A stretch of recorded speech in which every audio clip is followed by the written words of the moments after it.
سلام به همراهان کانال دختر افغان. امروز میخوام در مورد یک موضوع بسیار مهم صحبت کنم: حقوق زنان در مقابل شوهران در اروپا و افغانستان. این قسمت اول از یک برنامه 3 قسمتی است، پس برای ویدیوهای بعدی هم منتظر باشید. اروپا یکی از پیشرفته ترین مناطق جهان از نظر برابری جنسیتی و حقوق بشر است. زنان در اروپا از حقوق متعددی برخوردارند که شامل این موارد می شود. 1. برابری قانونی. زنان و مردان برابر هستند و هیچ گونه تبعیضی بر اساس جنسیت در قانون وجود ندارد.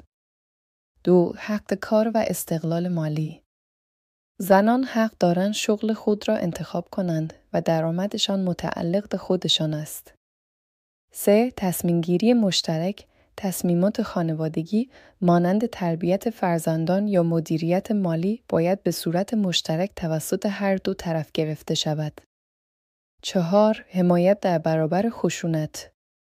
زنان از حمایت‌های قانونی برای مقابله با خشونت خانگی برخوردارند و قوانین سختگیرانه‌ای برای مجازات متجاوزان وجود دارد. 5. مالک و استقلال پزشکی.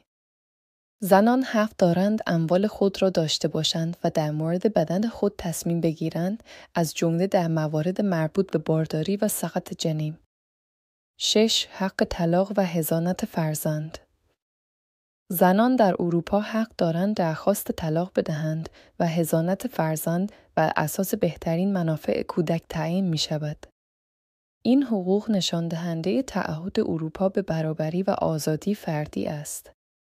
اگر این ویدیو برایتان جالب بود، فراموش نکنید که لایک کنید، به اشتراک بگذارید و کانال را سابسکرایب کنید. و منتظر قسمت دوم باشید که در آن حقوق زنان در افغانستان رو بررسی می‌کنیم. به زودی می‌بینمتون.